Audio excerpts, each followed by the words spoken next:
नमस्तेस्तु महामाये श्रीपीठे सुरपूजिते शङ्खचक्र गदाहस्ते महालक्ष्मी नमोऽस्तुते।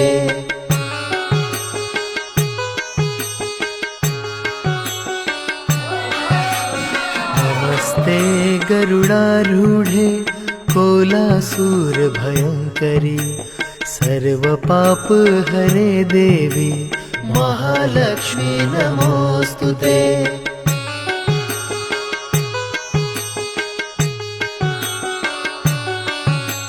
सर्वगे सर्ववरदे सर्वदुष्टभयङ्करी सर्वदुःखहरे देवी महालक्ष्मी नमोऽस्तुते।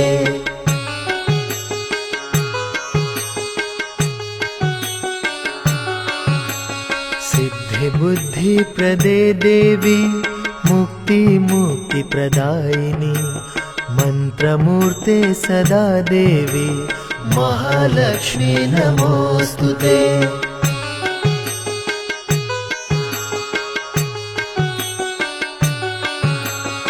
आद्यन्तर्हिते देवी आद्यशक्ति महेश्वरी योगजे योगसम्भूते महालक्ष्मी नमोऽस्तुते।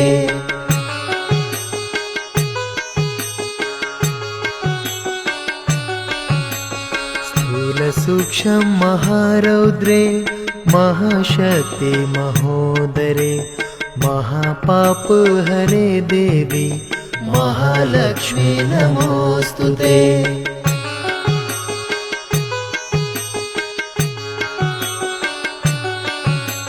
पद्मासनस्थिते देवी परब्रह्म स्वरूपिणी परमेशी जगन्मात महालक्ष्मी नमोऽस्तुते।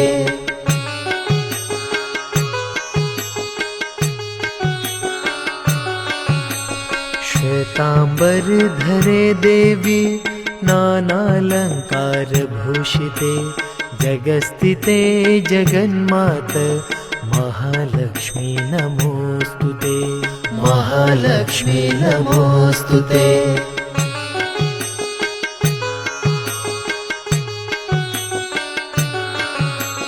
महालक्ष्म्यष्टकश्रोता यत्पठे भक्तिमान् नरं सर्वसिद्धिमवाप्नोति राज्यप्राप्नोति सर्वदा।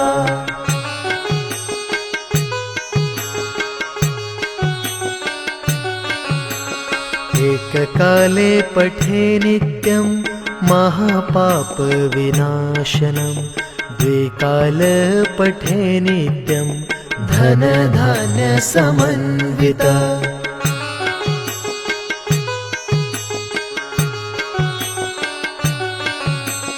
त्रिकालयं पठे नित्यं महाशत्रुविनाशनं महालक्ष्मी भवे नित्यं प्रसन्न वरदा शुभा।